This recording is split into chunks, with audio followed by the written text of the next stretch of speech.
Cue the cheesy podcast music. Welcome to MegaFest,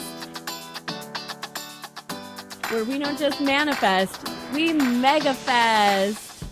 I'm your host, Megs Malloy. I'm creating a community of silly and soulful working moms who are mostly happy, but know they're capable of more. More self-love, more self-esteem, more self-trust, more calm, joy, natural highs, more magic in the world, and more laughter. Each week, me and my guests will bring you tips and tricks on how to make the most of your one precious life. And we're going to make them effective and efficient because ain't nobody got time for that. I believe in you. I see the light in you. I want you to shine your light. I want you to become all that you're capable of. So let's hang out. Let's MegaFest together. Hello and welcome back to MegaFest. I am so glad you're here. I am so honored that you pressed play today. This episode has a special place in my heart because today's guest, Dr. Mandy Lehto, is a gem. She is equal parts wise and funny and experienced and articulate and overall very gregarious. Today's word of the day, which if you don't know what gregarious means, it is fond of company and sociable. I was introduced to Dr. Mandy Lehto by one of our mutual friends and another awesome business coach, Darrah Brustein. You might hear the name Darrah and think Barra, but it's not Barra, it's Darrah. And they also know each other too. Such a small world. Let me tell you a little bit about Dr. Mandy. Dr. Mandy is a coach for senior leaders who want more out of their leadership and their life. She mainly focuses on the industries of finance, consulting, law, and government, with clients working at such firms as UBS, Oracle, and Cambridge University, just to name a few. She also runs a leadership development program for senior executives. Her clients have had a lot of conventional success. They might be exploring new career steps, navigating a transition, or starting a new role. They're handling a lot in their personal lives, too. They might feel burnt out, but almost no one would know. And this is part of the reason I loved talking with Dr. Mandy, because the way that she talks about mommy burnout is so eloquent and so expressive. And she never said the word burnout once. I just found it very refreshing. Dr. Mandy is a doctor because she has a doctorate from Cambridge University. She says in her previous career, she was a director at a global investment bank, working in fixed income sales, covering hedge funds and central banks. Wow, sounds like she was under a lot of pressure. She's a former columnist for Psychology's magazine, and her insights have also been featured in Forbes, Fast Company, The Times, Psychology Today, The Huffington Post, and CNBC. She's a faculty member at 4PC, an invitation-only community for some of the world's top coaches. And as if she wasn't busy enough with all of those things, she is the host of Enough, the podcast, which frequently ranks in the global top 100. So aren't we so lucky to have Dr. Mandy with us today? She brings so much wisdom and insight. I think you're really going to love it. So let's get right into it. Here's Dr. Mandy. All right, Dr. Mandy Lehto. Welcome to MegaFest. Thank you. I'm so excited to play with you, Megs, and all your listeners. Hello from London. Hey, speaking of which, you don't really have a very strong British accent. No, I have two passports, neither of which are British. I have a Canadian passport, which is why I sound like this. I grew up in Canada. And I have a Finnish passport, which is why I look like this. For anybody only listening to audio, I have the eerie pallor of mozzarella. So that's why I look like this. Oh my goodness, I love it. Well, the Finnish family I know has a great sense of humor, so I see that is just a great mix for you. And I've been living here for 27 years, so I consider myself an honorary Brit at this stage. Yeah. So there we go. You are. You're very, very international. That's so cool. And our first doctor on the show. Yay! Yes. Now, Dr. Mandy, when you come to MegaFest, we always want to know, what will you have to drink? Well, I've come prepared with my matcha tea, which I'm not going to tilt because it will spill all over my keyboard. Matcha tea. Do you know matcha tea, Megs? Like más o menos, yeah, more or less. So matcha tea is like the highest of the highest ceremonial teas in Japan. The powder is Kermit the Frog green. It is the most exquisite green, and you blend it with a shaving brush type of a whisk, and you have it. I'd take mine straight up, just with hot water, drunk out of this beautiful bowl, which I purchased in Santa Fe. And so this is the greatest possible honor I could give you, is to drink this ceremonial tea as we record today. Plus, it's got a little bit of caffeine in it, so I am fired up and ready to go. Dr. Mandy, I love it. Thank you. Well, cheers. Cheers. Oh, that is so beautiful. I do love me a hot tea, and also, all things Japanese. So thank you for that. At this very party, we always ask, what are you famous for? I was talking to a person who reached out for coaching the other day, and this person said, Mandy, I've been listening to your podcast. I've been binge listening to it. So it feels like I'm talking to a celebrity. And I started to giggle. So I guess I'm famous for my podcast. I'm famous for podcasting. So great to be chatting with you, another famous podcaster, drinking tea and all. Thank you. Yes. And spilling the tea, hopefully. What about your podcast? Tell us about that then. Well, my podcast, which I'm now becoming famous for, one person at a time, is called Enough, the Podcast. And it is a show for people whose lives look successful and shiny on the outside, but inside they're secretly hanging by a thread, and almost nobody would know. So these are the conversations in leadership that nobody's having. For generally women, men listen too, but it's women and who have these extraordinarily high standards. So a lot of my listeners are perfectionists, people pleasers. They are people who have overachieved their whole lives. They have juggled all the things: children, fitness, relationships, knocking it out of the park at work, being the daughter, the sister, the friend. And that looks on the outside to other people like you are absolutely winning at life. But there's a cost for all of that. There's a cost for having those extraordinarily high standards. And a lot of that can be very lonely, because it feels like there's this need to keep all the balls going at all times. And there's this identification with, I am this person. I can't let any balls fall. I have to keep up this pace. I have to keep up this standard.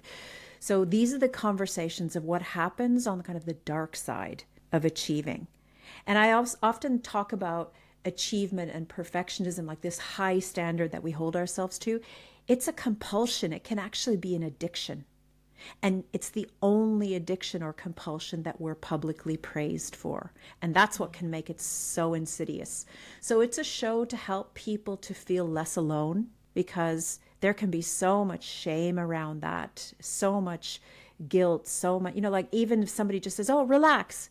If only it were that easy. It's so complicated. What is the hot little motor burning underneath perfectionism or overachieving? It's not as simple as downing tools and putting your feet up, as anybody who identifies as a perfectionist or overachiever will know. So that's actually what the show is about. The aim is to make people feel less alone. And it's also to be on a journey with my listeners, because I identify as that person.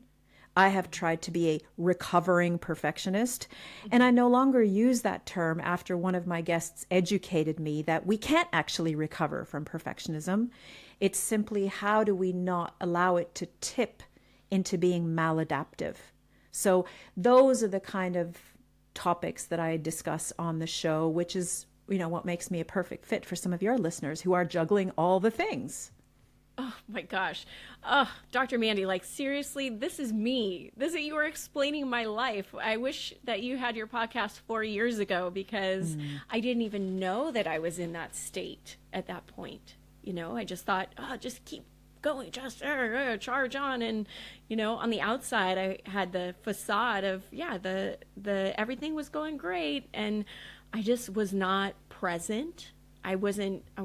My check engine light was always on with my children, and it was so rough. And I really feel like I have PTSD from that time in my life. And it's taken 3 years to kind of unravel all the working up that I've done. So how do you, when you work with your clients, what kind of modalities and how do you recover, not recover? What do you say from how do you quiet that perfectionist tendency? The first thing is usually getting somebody to understand that they're in this dynamic to begin with, to start awareness. To recognize, yes, because you can't really work on anything. And it's not that it requires fixing. None of these highly capable people are broken. None of us are broken. It's just we're falling into habits often that don't serve us longer term.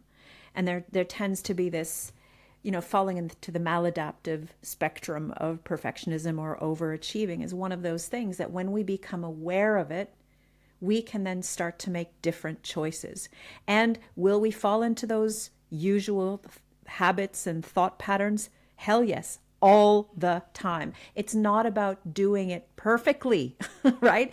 It's about recognize. There's a difference between doing it when you're not aware of it, and there's a difference between doing it when you are aware of it, because then you can start to see like, oh, this is a habit that I keep falling into, that, I push myself, I work till 10:30 at night, sitting at my laptop, and then I lay in bed with my eyes spinning like spirographs and my brain going 1,000 miles an hour, and I can't sleep. Interesting. And then, sometimes doing that again is like, I'm sitting at my laptop at 10:30. I'm like, I know I'm not going to be able to sleep. And yet there I am doing the thing, knowing, somehow hoping it will be different this time. So awareness is definitely step number one. And then it really depends. The journey can be very bespoke depending on that particular individual's situation. But there are certain patterns that are emerging, because I tend to work with high achieving women who are in fast-paced industries like finance, private equity, law, those sort of careers that are, you get in the tunnel and you move at speed, and there's no time to reflect. There's no time to think, is this the right way to do this? Is this the life that I want? It's just about, it's who can play whack-a-mole the fastest. And everything is optimized, and it's sleeping less and optimizing more, and everything becomes about productivity until that maxes out. So it's really then bringing awareness and starting to get people back into their bodies. That's generally another step. Awareness is always step number one. Step number two can vary, but generally there's a dropping down from being a head on legs to dropping into your body, because our bodies have so much wisdom.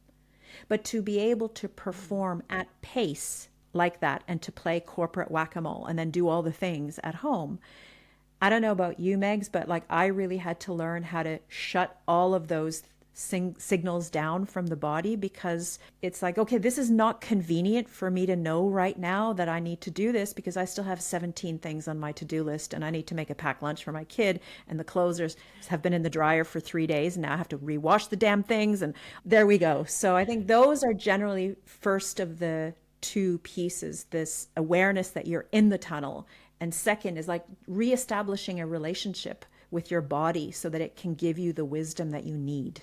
Yes, yeah. So that sounds a lot like being present and or, I don't know, paying attention to that intuition. Is there a modality that you like to teach to kind of start to do that? I often work with something dead simple that we always have available to us while we're still living, which is the breath. It's so simple, and it feels like stupid simple. So it's literally, you can be somewhere where you just slow yourself down out of living in that chronic fight, flight, flee, because we make different choices when we're in that place. We see different things. We see things as more threatening than they are. So simply closing your eyes, I mean, obviously not if you're driving, but in a situation where it's safe to do so, closing your eyes and just taking a couple of deep breaths into your belly can be that reset that you take in between meetings or when you're on the commute home, if you're in the back of a cab or if you're on the train.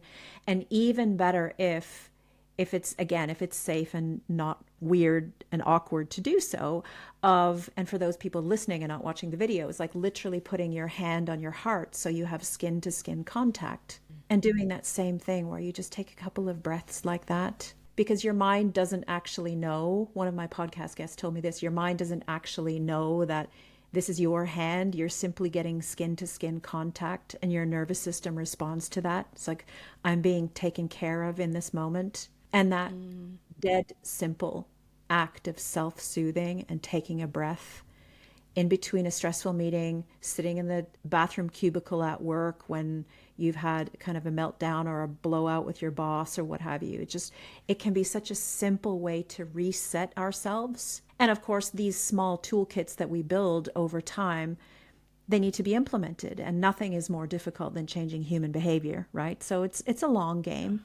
But those are some very simple things like using the breath, using the skin to skin contact. Of course, I'm grossly simplifying it here for the purposes of, giving instructions and kind of whiteboard talking this through. But I hope that's a place that your listeners can start. Absolutely. Well, that was one thing that I really felt like if I had known to calm my nervous system like that, then that would have been half the battle. I mean, I did actually create a technique that helped me do that, but it takes about 10 minutes and you kind of need a little bit of privacy. So to be able just to have those tools that you can do on the go and at your desk, that's brilliant. That is so good. And it's kind of funny too, Dr. Mandy, because I worked at a cemetery. So the fact that you said anything, it's something you can do while you're you're not dead. On this side of the lawn? Yeah. No way. My first job was in a funeral parlor. Oh, no way. Yeah. What did you do? Well, I worked in the flower shop, but I was constantly bringing flowers over. And so in the funeral parlor part of it was very interesting growing up in Canada because they often, if they had an open casket situation, they'd have rollers in the person's hair and cotton balls on their eyes. And it just was normal at the beginning. I was like, whoa, this is a little weird. But it's funny how we can become normalized to pretty much anything. And that has interestingly been a huge part of me putting things into perspective in life. Because I remember seeing that as a young woman when I was like 15 or 16 or whenever my first job was. It's like we all end up there at some stage with rollers in our hair and cotton balls on our eyes and, in some variation thereof. So it's important to remember too, this is something I try to teach my clients, maybe as an add-on step at some part of our journey, is like all of this ends. And in the midst of being in the tunnel, in that whack-a-mole, when we're moving at speed, we lose perspective and we lose our sense of humor. And there's this brittleness and this toughness and this intensity that we have to keep going. And for me, that's always a red flag, like, I'm in the tunnel and I need to remember that there's going to be rollers and cotton balls and, that's coming for all of us at some stage in whatever shape or form. So I did my PhD on death and dying.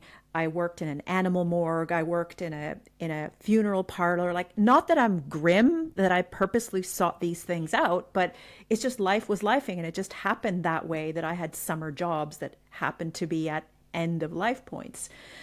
I used to go and visit people in, at the end of life stages in kind of hospice care, that sort of thing. So it's very present to me that we are here on a journey, and to remind ourselves, if we toggle into the whack-a-mole stage, to pull back and to use that idea that all of this ends at some stage, to use that for good. I even have an app on my phone that tells me roughly how many years, months, and hours I have left to live. So I use it as a positive thing. I think I'm at like 38 years at the moment left to go. I can't remember the months at this stage, but it's an awareness thing that snaps me out of like radioactive moods and crustiness way quicker. Oh my gosh. I want crustiness to be our word of the day. I'm just going to give you a little one of those for that because that was amazing. You're so gregarious. Okay. Yes, that is. Wow. Dr. Mandy, you just blew my mind right here because it is few and far between people who can really ultimately, identify with that end of life kind of, fate in your face. And that is so fascinating that you have embraced that. And have you read The Regrets of the Dying? Oh, yes. We talk about it in coaching all the time. And the number one regret is I wished I would have lived a life truer to me. I wished I would have cared less what other people thought. And it's such great wisdom. Like, we don't need to wait to be old timers, if we're lucky enough to get there, to start embracing that wisdom. So this leads me to think about, I podcasted on this idea too, that about a Harvard study that was done with a group of young men who were just beginning Harvard about 85, 90 years ago. And they followed this group of men around. It was only men at the time. They followed this group of men around for the duration of their lives. And then they re-interviewed them at various points. And at the end of their lives, when they got to be in their 80s, they had more conversations with them again about what made a life well lived for you. And it was interesting because nobody said the status, the salary, the money I made, the snazzy clothes that I wore, the Argyle socks, the whatever else. It was all about relationships. It was all about at work, like, who did I help? It was all about connection. And I think it's so interesting that we all kind of know this. That's not going to blow anybody away. We're like, yeah, okay, I get that. But it's interesting when we're in the tunnel and we're moving at speed in life. One of the first things to go, aside from sex, exercise, self-care, is connection. I mean, I know definitely when I was in that tunnel whack-a-mole phase, I didn't see my friends sometimes for, once a year, twice a year, because I was too busy. It's so ironic, isn't it, that those things that actually fill our tank are always the first things to drop off. Is this kind of what helped prompt your quitting the corporate world? Well, I quit the corporate world fighting tooth and nail. I wish I could tell you, Megs, that I had some kind of a candlelit path in, with the evolved state of some kind of guru on a mountainside, that I was going to go off and spend time with my children and do self-care and write poetry and drink matcha tea. But no, that was definitely not the case. I was a woman who was so over-identified with my job. My mantra back then could have been, I do, therefore I am. Because I was so intertwined with, like, what did it say on my business card? What status gave me worth? So this is something I talk with a lot of my podcast guests too, of people who have had big, important jobs. And the body is sending up flares. Like, we can't continue to go at this pace, right? The oil light and all the other lights are bleeping and flashing. And yet there's this arrogance towards the body. It's like, you will do what I tell you. This has always worked out before. I did a yoga class and drank some green juice, and now just get back in your box and do what I say. And there came a time for me where I had left banking at this stage. And then I decided to start a business, and I started another business, and I had a newborn, and I had another small child under the age of 5. And I had no child care. My husband was super supportive, but I was like, I can do all the things because I'm a superwoman, right? And I had left my investment banking career. So I was pumped up, and I was used to having my nervous system jacked and on jumper cables at all time. But I think there was like just that little shift of having a little bit more slow time, having a newborn and all, felt like slowing down. And then my body just literally packed up, and I ignored the signs. I was exhausted. That was one of the signs. I started having these very unpleasant digestive upsets. Like, you can read between the lines what was going on there on a regular basis. It wasn't pretty. Okay. And then there was like the sleeplessness, even though I was exhausted, that fried but wired feeling, and like tossing and turning, and then needing weapons grade coffee the first thing in the morning to like get me up and going, and then needing wine at night to bring me back down, and just grazing on chocolate and chips and things throughout the day because I needed something to get me through. So I went to the doctor a couple of times and they said, oh, well, there's nothing wrong with you. They did blood tests. So the voice in my head, the very, very vitriolic voice, I gave her a name. She's called Judgy Janet. Judgy Janet was constantly telling me, it's like, you're weak. There's nothing wrong with you. You have to push hard. You're pathetic.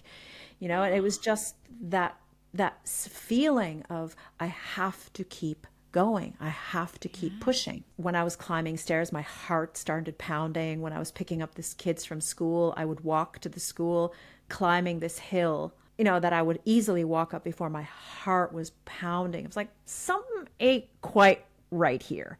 But you know what I'm going to do, Megs? I'm going to drink more coffee and I'm going to do more high intensity interval training because those things had worked for me before. Until one day I actually downright collapsed in the gym, boxing with my personal trainer who was a semi-professional rugby player. So he was pushing me pretty hard at my instruction, I add. And I just collapsed on the floor. And I remember slowly walking at a glacial pace back from the gym, back to the house, and dragging myself into the shower before then collapsing in my towel and in my robe on the bed, waking up like 4 or 5 hours later to the phone ringing of my daughter's school. It's like, has there been some mix-up with the pickup from school today? And there's me still in my robe with the towel sort of turbaned around my face, slightly askew. So I have sheet marks on my face. And I'm like, when you've had your hair in a towel and it kind of dries in that weird thing?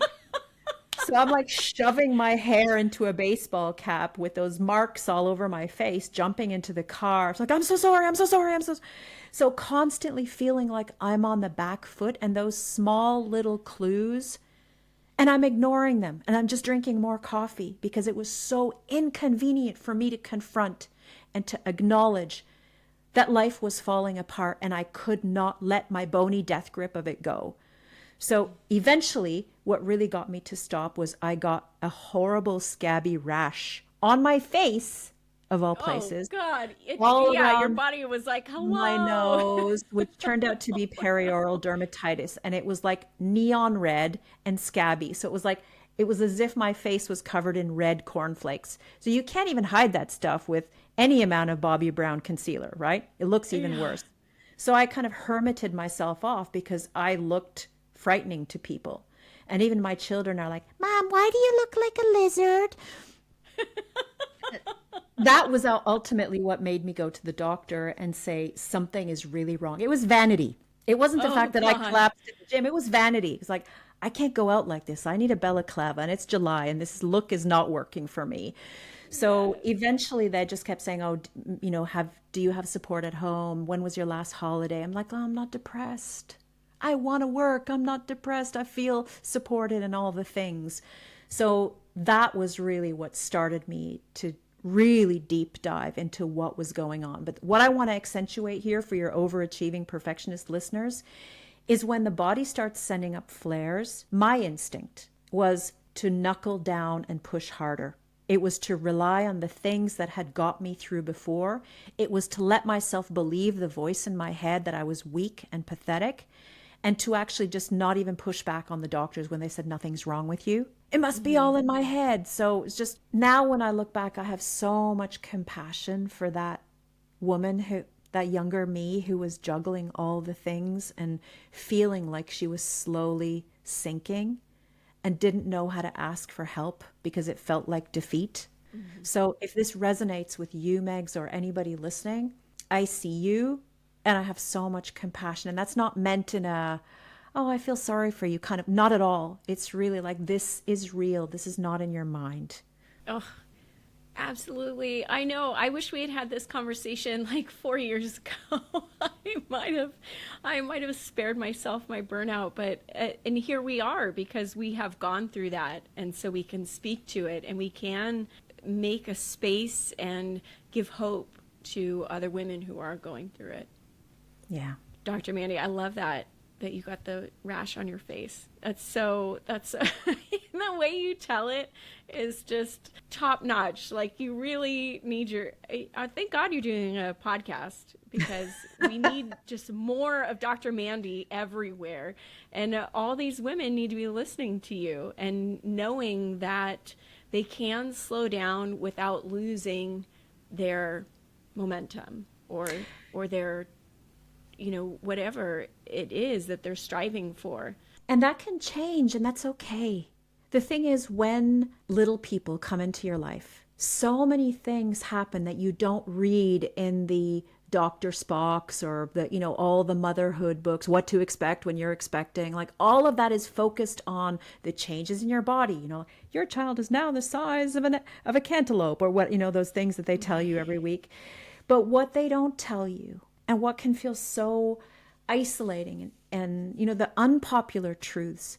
One of the things I wished that I would have known, because I also don't want to make it sound like, oh, I just recovered from burnout and skippity-doo-dah, like now I'm all evolved. And it's not that straightforward. That's what I meant, that I fought it tooth and nail.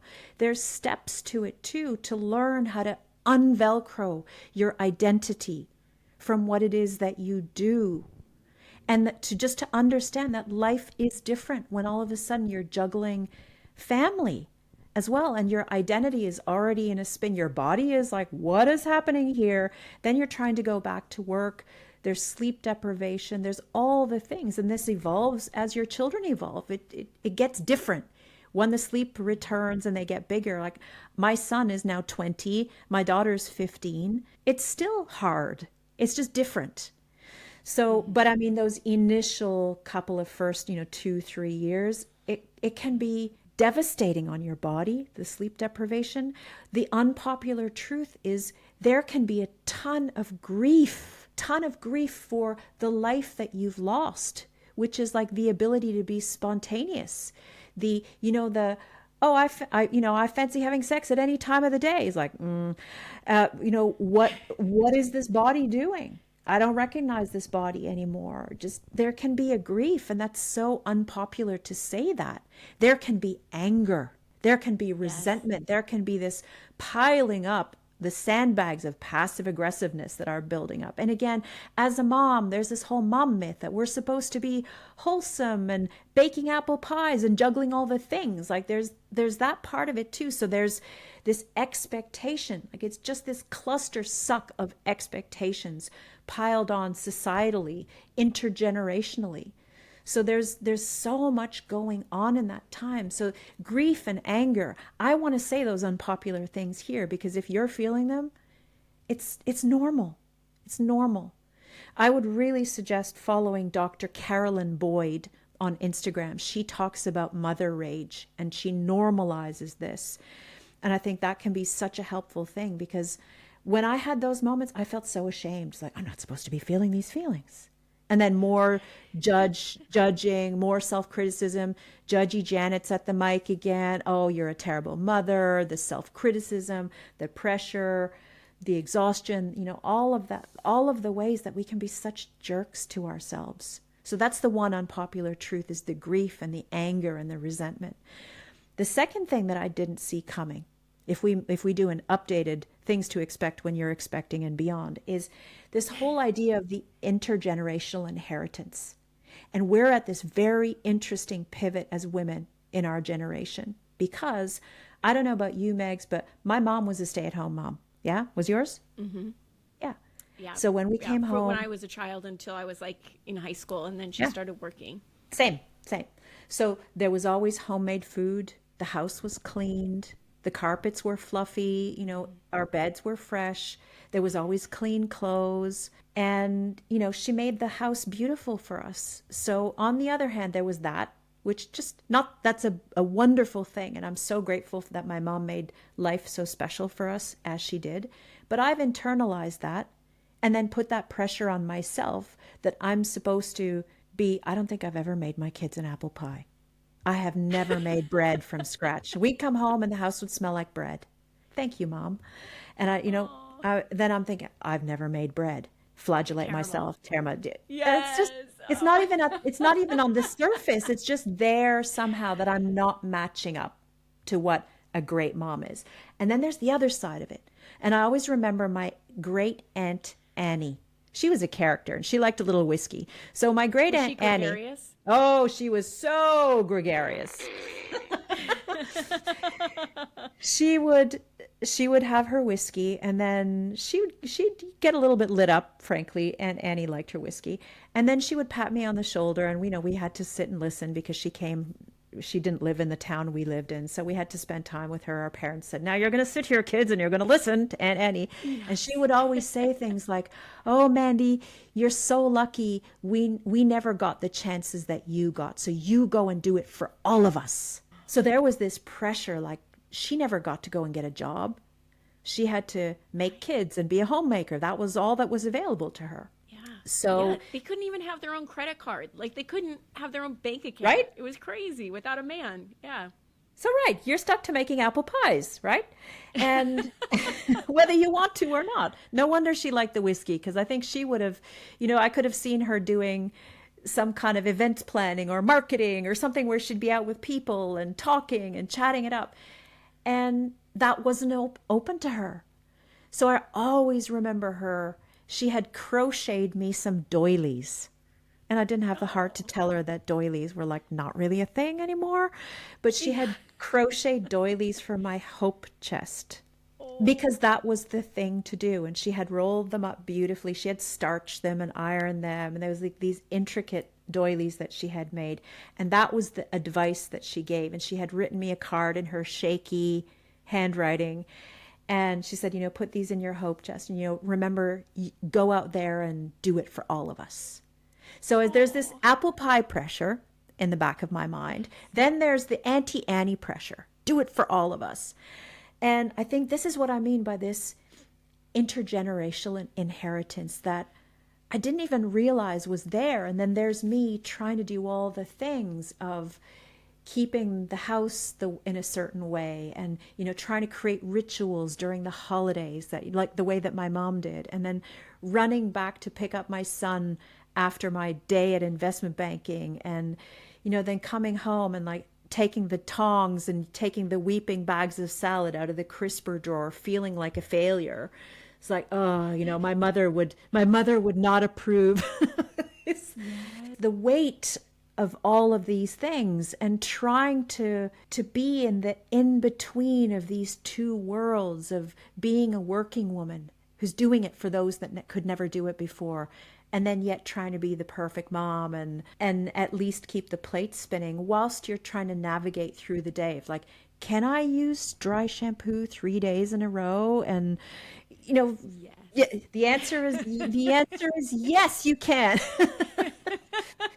So I think those are two of the unpopular messages. And then the third unpopular truth that I wish I would have known as an overwhelmed mom was to look out for the boiling effect frog. The boiling frog effect, where something's so gradual that you don't really realize that it's happening. And this is how something like burnout can sneak up on us. And that's why I told that story the way that I did. It's like those little signs, the drip, drip, drip. And we become so normalized to working at speed and juggling all the things that we've just normalized feeling like crap all the time, that we don't actually remember what it feels like to feel good. And that just becomes normal. I don't know if somebody would have told me at the time, like, hey, Mandy, you should really slow down. I think people did try to tell me that. I wish I would have listened. I wish I would have listened back then. So I don't know. Those are 3 offerings I would give to listeners, just maybe things that they hadn't thought about. Because I know you've talked about it, the things like get support and all the things, but those are maybe 3 unpopular truths about the grief and the anger and the rage and the intergenerational transmissions that we take on, and just the drip, drip, drip boiling frog effect of how burnout can actually take you down if you're not aware of it. Absolutely. Oh, all great points and things. I'm telling you, like this is the theme. Like I wish I had known. I wish I had heard you speak because it's so true. It is, all of that is so true. And you're speaking to my heart. This is my experience exactly. So thank you for saying that. Mandy, I have a question for you. It's my Barbara Walters question.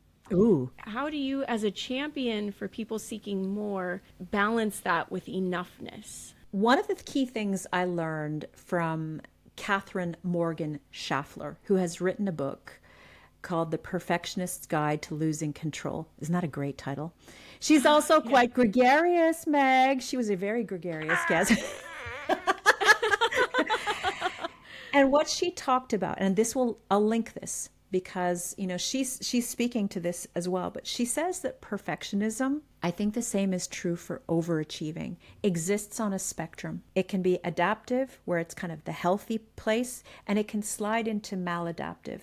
And what I said earlier is, from my perspective and the way I coach, is that awareness of when one is sliding into the maladaptiveness is generally, red flags are like, I'm trying to prove my worth. I'm buying something because I'm hoping it'll make other people be impressed by me, or I'm hustling to validate my worth with this person, or those can be signs of sliding into maladaptive perfectionism or overachieving. So I think coming back to the more is, if you have an awareness that there's a propensity to even exist on a scale of perfectionism or overachieving, awareness, ding, ding, ding, that's point number one. The second thing is, what do I want more of? Because we assume that it's going to be more titles, status, shiny things that could slide into the maladaptive perfectionism. Things that in the big scheme of things, we tire of quite quickly. Then we need the next hit of the next shiny thing, or the next bonus, or the next whatever. So it's a mirage shimmering on the horizon. So I'm in terms of really getting people clear on, what do you want more of or less of? What are you content with just as it is?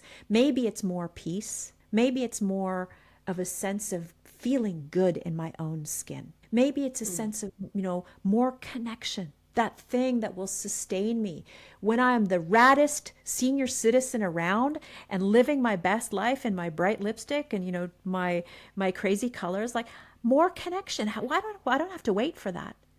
So it's getting clear on, what do you want? And generally when I ask my clients those kind of questions, they go bunny in the headlights. It's like, nobody's ever asked me what I want.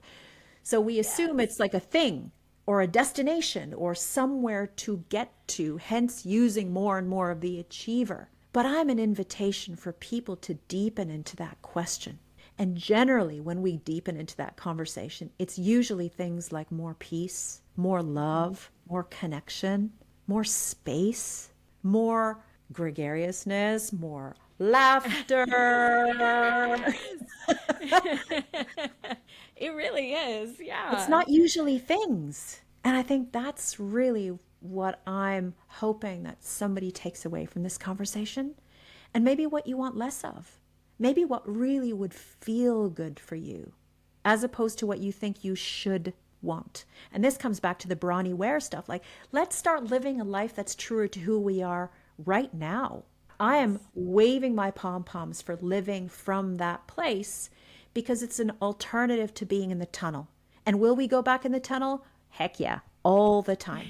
But once you realize you're there, you can do your 4 deep breaths, do your hand on your heart, skin to skin, regroup, see some perspective, realize this will change. You will have cotton balls on your eyes and rollers in your hair and a casket at some stage. Like, regroup, bring yourself back to, in the big picture, is this going to matter in 3 months or 3 years or 30 years?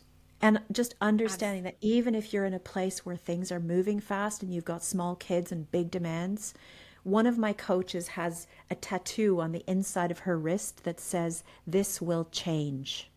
And if it wasn't such a copycat thing, I would totally do the same thing, because it reminds us, like, when things are really bad, when you're in it and you're in the suckage, you can remind yourself, you can just imagine that tattoo is there. You remind yourself, like, this is going to change. It's not always going to suck this bad.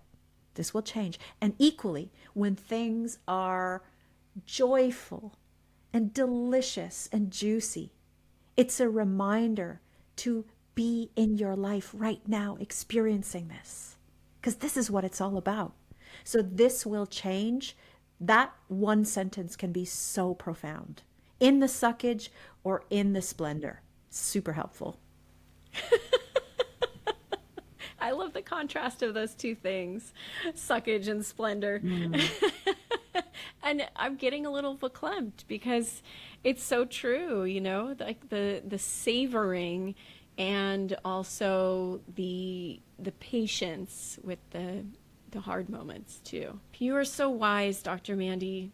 Equally wise, gregarious, so funny, and I'm just in awe of you. And really, I have 1,000 questions for you. We could just keep talking all day and probably not even scratch the surface, but I know we are coming to the end of our time. So I will ask you, is there anything else that we didn't mention that you really feel in your heart that the listener needs to hear today? Self-compassion is a game changer. And I know we've heard this, it's like this eye roll thing. It's like, oh yeah, self-compassion. I have to do my stupid self-compassion. But it can be such a beautiful way of relating to situations that you don't have control over. So say you're hanging by a thread, you're exhausted, you're over-caffeinated, you're crusty, all the things. Like giving yourself self-compassion in those moments can be the thing that gets you through. And you've heard this all 1,000 times. Talk to yourself in those moments the way that you would talk to a friend or somebody who you love. You wouldn't say like, get your shiz together. What's wrong with you? You would say, hey, you're doing the best that you can. You've got this. You'd encourage them to go gently with themselves. You'd encourage them to sleep when the kids are sleeping. Like, I know it's always like, yeah, but there's like 7,000 piles of laundry to do and the weeping bags of salad in the fridge. And it's okay. Cut yourself some slack. So this idea of learning to practice self-compassion. There are Kristen Neff's 3 steps, which you can Google. I never remember them. I talk about them all the time. But it's just, I think it's something along the lines of first identifying what you're feeling. I am feeling angry. I'm feeling exhausted. I'm, whatever, fill in the blank. And the second thing is like knowing that you're not the only one who feels like this. Because it can feel like the world closes in on us, that I feel shame, I feel pressure, I feel guilt, I feel all the things. Like once you can name the feelings, then you can realize, like, you can picture all the moms juggling all the things, probably feeling all of those things as well. And I don't know how that works, like something mysterious and magical happens, knowing that you're not the only one who feels like that somehow drops my shoulders a couple of inches. And then the third part of that is just checking in, what do I need in this moment? Usually it's something dead simple, like, you know what, I actually need to have a pee. I have been waiting to finish all the tasks. How many of us wait to get through more things on our to-do list before we even let ourselves go to the bathroom, right? Yes. Yeah. Or I'll just do that one more thing and then I'll go. It could be something so simple. Go and have a pee. That's a form of self-compassion, right? Turn off your computer. That task, that unfinished task will still be there tomorrow. The world will not stop spinning. So I think those sorts of moments, that applied self-compassion, just identify the feeling, know that there are other people in this very moment feeling those feelings too. And then the third thing is, what do I actually need in this moment? Whether it's a cup of tea or a nap or going outside or sitting there staring into the middle distance, just not doing a thing. Maybe I need to flick through a magazine, even though my to-do list is the size of the Dead Sea Scrolls. Just check in and start to build that dialogue with your body. What do you need, body? Right now, what do you need?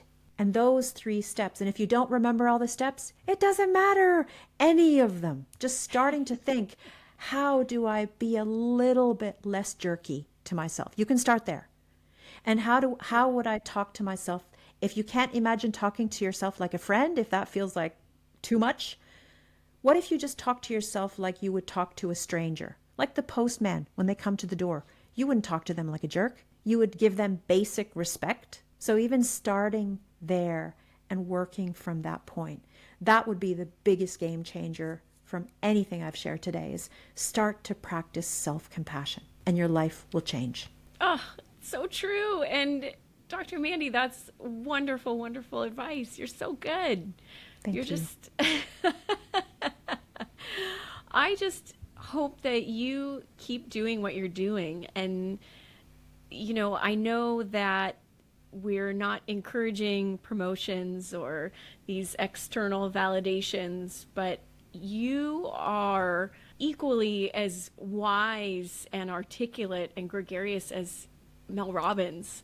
So, keep going. Whatever you want in your life, please let it be megafested, because you are worthy of all those things. Thank you, Megs. I received that. And thank you for inviting me into this beautiful conversation. It's really been fun. I always have to ask, so what is your pump up song? Talk to me. So this is going to be a little weird. I bet Like none your of your other dance guests, floor? since I've been the only doctor on here, I'm going to be the only entry, I suspect, with the Cantina Band from Star Wars. You know? Da, da, da, da, da, da, da, da, da, da, da, da. That one. My kids both play clarinet, and that has become like the theme song of overwhelmed motherhood, because you can kind of imagine, this is the way my brain works. Welcome to my brain, Megs. That it's almost like seeing all of what is happening in your domestic and your working lives on fast forward in a video with that Cantina Band music playing in the background. It just adds this Makes kind it of so ridiculous.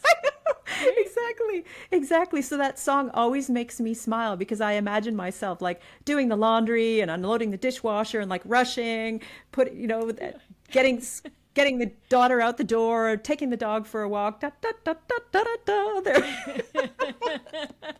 Levity. We need more levity. We really do. We really do. And I love that about you, because I feel like as if I'm a playful person, and I see that in you so much, even though you are so buttoned up and you are so professional, but the way that you talk about the experience of the burned out mother is so spot on. And I have to say, for the listener, go to Mandy's website, because your blog articles, I read a few of them and I was like, yes, yes, yes. And so well written and such great advice. So amazing applause and kudos and praise and love and heart-shaped vibes for you.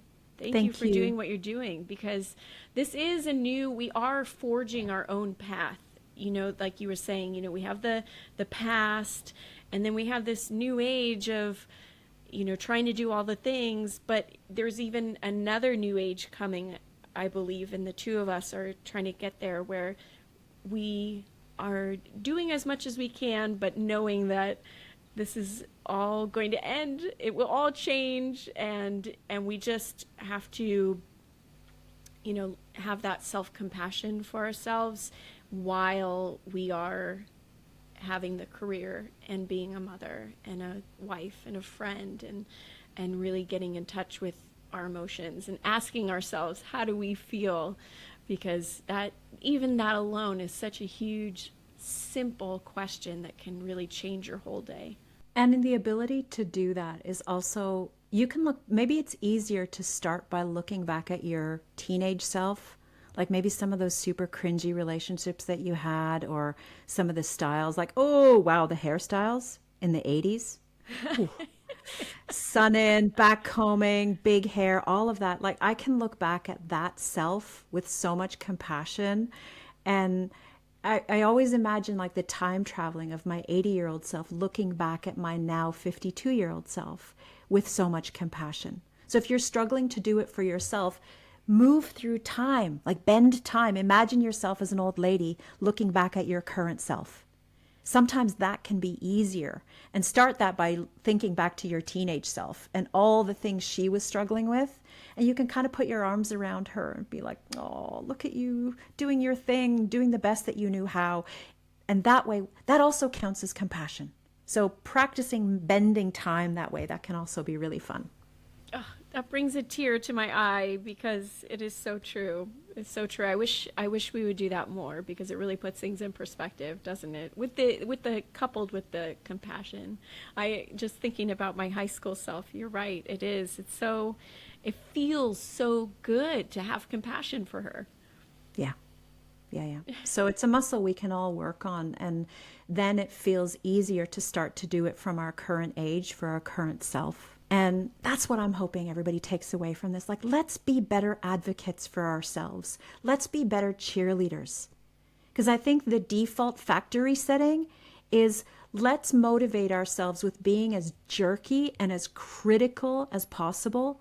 And maybe that used to work, but hey, there is an alternative. You can change the factory settings. Let's advocate for ourselves the way that we would cheer on a girlfriend. We can do that for us. Yes, you have to be your own best friend and your best cheerleader. Nobody else is going to do it for you. I mean, they are, hopefully, but it's up to us. Oh, Mandy, this has just been so delightful. Parting is such sweet sorrow, but you are just so delightful. Thank you so, so, so much. Thank you for having me. And if anybody wants more, they can find me on Instagram, and they can also find my show on Spotify and Apple Podcasts. Enough, the podcast, where there's a lot more of these kind of conversations. So again, thank you, Megs, for being such a gracious host. It was really fun playing with you. Thank you. Yes, and we'll put that in the show notes, and definitely everybody go binge the podcast, because that, I know, I mean, that's going to be on my, queued up for the next couple months. Can't wait to get more, Dr. Mandy. Thank you. Thank you. Wow, Dr. Mandy, thank you so much. I would love to know, what are your major takeaways from this conversation? In the days after Dr. Mandy and I talked, I was thinking a lot about, how do I talk to myself? Do I give myself even the respect that I would give the mail carrier?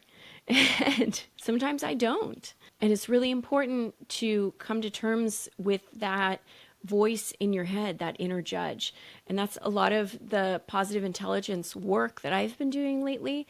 And I will be offering this course in the coming weeks, becoming aware of your own inner critic and your own saboteurs, and how you can create that compassion for yourself and turn the inner critic into a sage. Because at MegaFest, we love to be sagacious. Dr. Mandy also reminded us to continually ask ourselves, how are we feeling? How am I feeling? Ask yourself right now, how am I feeling? Sometimes you just need a snack or a pee or a couple of deep breaths. But if we don't ask ourselves, we will perpetuate this, as she calls it, the tunnel, the whack-a-mole tunnel. I refer to it as the mommy hamster wheel, because you just feel like you're in it and you can't stop. So that is a way for us to press the pause and take care of ourselves, because as she so comically retold the story of her own burnout, where if you don't take the time to slow down, your body is going to slow you down. I will, of course, put links to all the places you can get Dr. Mandy on her Instagram, her website, and especially her Enough, the podcast, because I know if you're like me, you are going to want to listen to Dr. Mandy all day, every day.